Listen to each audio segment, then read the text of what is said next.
Etugamba ki? Pale FM ikulira omuntu wa bulijjo. Betutera okuwa yadde bya tulikula lya muntu wa bulijjo. Naye oluusi tetukuwa bya bulijjo. Kyo kimanyi. Naawe amuli gategeezezza gaga ntwagafunye kuba mu nsonda ezeesigika.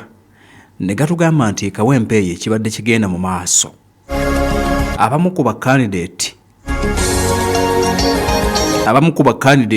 ekibadde kigenda mu maaso Kawempe bakimanya nti ekigenda okukola ennyo akalulu k'Ekawempe era nga kigenda kwongera weight wakati mu kufuna kaadi y'ekibiina ye muntu gwe bayita fuutu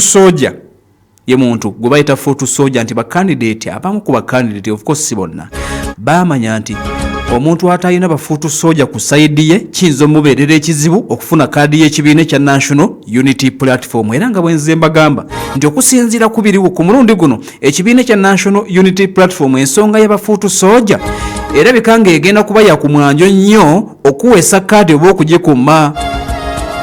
Oli fuutu soja kale bw'oba toli oyina bafuutu soja ensonga eyo nti egenda kuba yankizo nnyo olw'ensonga nti okusinziira mu byonna n'ebibaddewo mu kisanja ekya 2025 bangi ku babaka abaagenda maaso n'okuba nti batwalibwa mu palamenti y'eggwanga ekibiina baakiryamu olukwe nti n'olwekyo principal w'ekibiina kino si musanyufu n'abamu ku banene abambala amasuuti nti waakiri anaagenda ne bafuutu soja ku mulundi guno ave ku b'amasuuti.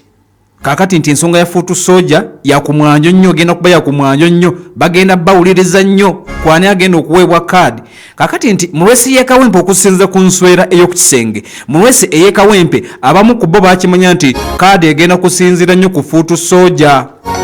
Bafuutu soja bagamba ki? Ani ayina bafuutu soja mu kampu yo inamu bafuutu soja basobola okuwaga basobola okuwanvuya eddoboozi ne bakulabawo nti sente ne zitandika okuyitingana. Wabaddewo nti abamu ku bakandidate nga bagula bafuutu soja. Gwe kimanyi nti fuutu soja badde wa bbeeyi. Fuutu soja badde wa ttunzi mu lwesi y'Ekawempe egenda kuggwa of course olwaleero. Fuutu soja badde wa ttunzi era nga buli kampundi zibadde zigenda maaso n'okuyaayaana buli omu abeeko ne bafuutu soja bamukulembere wakati mu kampeyini ze nga be bagenda maaso n'okulembeza eddoboozi kubanga mbagambye nti fuutu soja agenda kusalawo kyamaanyi nnyo kwani anaafuna kaadi omuntu atalina bafuutu soja. Kakati nti Kawempe eyo abamu ku bakandidate kye baakola baatuuka n'okukwata ssente ne batandika ozisuubulamu bafuutu soja basale eddiiro bave sayidi eno badde sayidi eno. Ne tutegeera nti obukulembeze bw'ekibiina kya National Unity Platform bwatuuka n'okutegeera ku nteekateeka eno nti abamu ku bakandidate baali bakozesa omusimbi okugula bafuutu soja basale okuva mu kampu endala badde mu ndala olwo nno bazimbe ku kitebe balye oluzimbo nti be balina bafuutu soja. Obukulembeze nti bwakitegeera era nti gaatuuka ne ku principal yennyini Robert Kyagulanyi Ssentamu bwe yategeera nti basajja be abali mu lwesi y'Ekawempe ate abamu badda mu kugulirira bafuutu soja ekyamunyiiza nga bagamba nti ekyo si kye kirina okukolebwa ekibiina ekya National Unity Platform era n'alagira abavunaanyizibwa ku kugaba kaadi ensonga eyo bagitunulemu.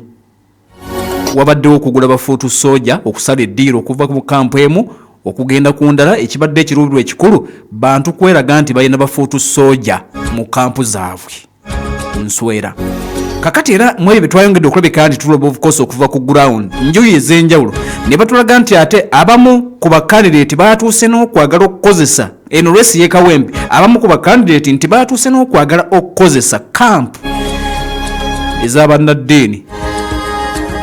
Abamu ku bakandidate n'akuba akasimu nti nze gundi tugeze akakube kasozi akamu ak'abannaddiini. Wabaddewo okuba obusimu bugende eri bannaddiini nti waayi osobola okunjogererayoko osobola okunterayo akabega nga baagala abakulu mu ddiini oba olio bagende maaso n'okuba nti babayambako maybe okumatiza ekibiina ekya National Unity Platform nti bakandidate abamu baatuuse n'okuntakitinga obusozi obw'enjawulo obw'amadiini ogezaako okufuna kaadi y'ekibiina. Naye mu byonna bye twategedde ebimu ku byo tubikubuulidde ebisigadde byonna eddakiika esigadde ntono bagenda kuba basalawo. Of course okimanyi bulungi nti byonna tubadde tubikuwa era nkakasa nti banaagenda okugaba kaadi at least ng'otegedde ani abadde agwanira mu bonna. Tugenda kukomawo mu ssaawa ey'okubiri nga bwe twongera okuteeka eriiso ejjogi wali ku kibiina kya National Unity Platform. Munnayuganda otawanyizibwa endwadde z'otategeera. Ffe aba Jedwin Health Service Center tukuletedde ekyuma kye twandiyise CT scan oba MRI. Wandiyagadde kumanya